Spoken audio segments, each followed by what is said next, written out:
अल्हम्दुलिल्लाहि रब्बिल आलमीन नहमदुहु व नुसल्ली अला रसूलिल करीम अम्मा बाद फ़अऊज़ु बिल्लाहि मिनश शैतानिर रजीम बिस्मिल्लाहिर रहमानिर रहीम मौलाया सल्लि व सल्लिम दाइमन अबदा अला हबीबिका खैरि खल्क़ि कुल्लिहिम। नाज़रीन किराम, हुज्जतुल इस्लाम सैयदना इमाम मोहम्मद बिन मोहम्मद गज़ाली रहमतुल्लाहि ताला अलैह फरमाते हैं कि जिन बातों का जिक्र कुरान पाक के अंदर किया गया है वो बहुत सी बातें हैं, और उनमें से एक बात क़यामत की भी है कि क़यामत का जिक्र भी अल्लाह तबारक व तआला ने कुरान पाक के अंदर बहुत सी जगहों पर इरशाद फरमाया, और बहुत से नाम उसके कुरान के अंदर अल्लाह तबारक व तआला ने इरशाद फरमाए। और इन नामों की कसरत इस चीज पर दलालत नहीं करती कि किसी चीज का बार बार जिक्र किया जाए, बल्कि उसकी अजमत पर दलालत करती है। आज इंशाअल्लाह अज़ीज़ हम कोशिश करेंगे कि इन नामों की कसरत की क्या वजह है, क्या हिकमतें हैं कि जो अल्लाह तबारक व तआला ने एक क़यामत के बारे में इतने सारे नाम कुरान में जिक्र फरमा दिए।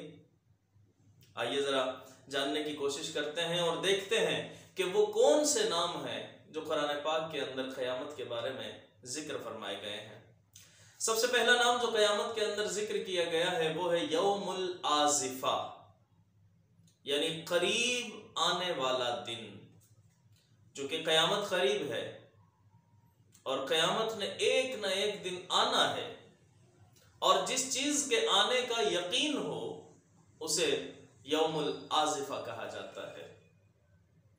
क़यामत के नामों में से एक नाम जो कुरान के अंदर जिक्र किया गया है वो है यौमुल वईद, यानी अजाब का दिन। और दुनिया में ये क़यामत के अजाब के दिन के बारे में फरमाया गया कि वहां पर गुनाहगारों को जो अजाब दिया जाएगा, इसीलिए इसे यौमुल वईद कहा जाता है। इसी तरह यौमुल बास, ये क़यामत के नामों में से एक नाम है जो कुरान में जिक्र किया गया। मतलब ये है कि उठाना, दोबारा जिंदा करने का दिन। चूंकि क़यामत के दिन अल्लाह तबारक व तआला लोगों को दोबारा जिंदा फरमाएगा, हिसाब व किताब के लिए अल्लाह की बारगाह में हाजिर होंगे, इसीलिए इसे यौमुल हिसाब भी कहा गया है। इसी तरह क़यामत के दिनों के अंदर से एक नाम यौमुल हश्र और यौमुल जमा है, यानी जमा करने का दिन, हश्र का दिन, इकट्ठा करने का दिन।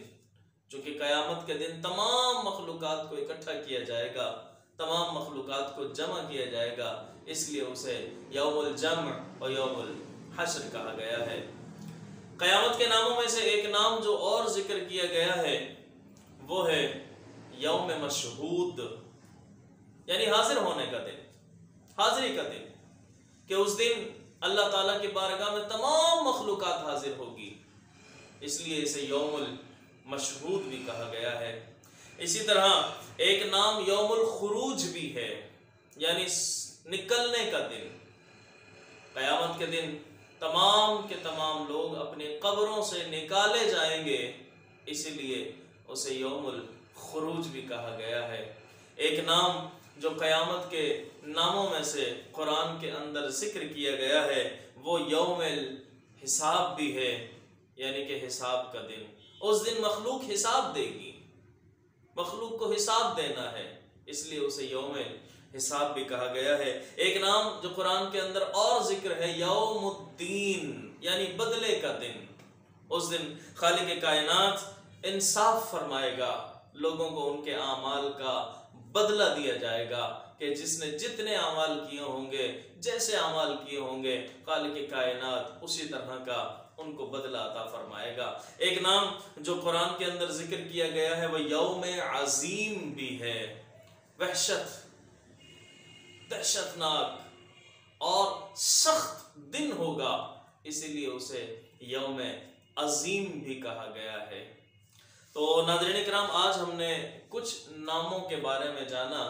इंशाअल्लाह अज़ीज़ अगली वीडियो के अंदर हम मज़ीद क़यामत के और कुछ नाम और उनके राज के बारे में जानने की कोशिश करेंगे। उस वक्त तक अल्लाह ताला से दुआ है कि खालिक कायनात हमें इनके माना سمجھنے اور اس کے تیاری کرنے کی توفیق عطا فرمائے۔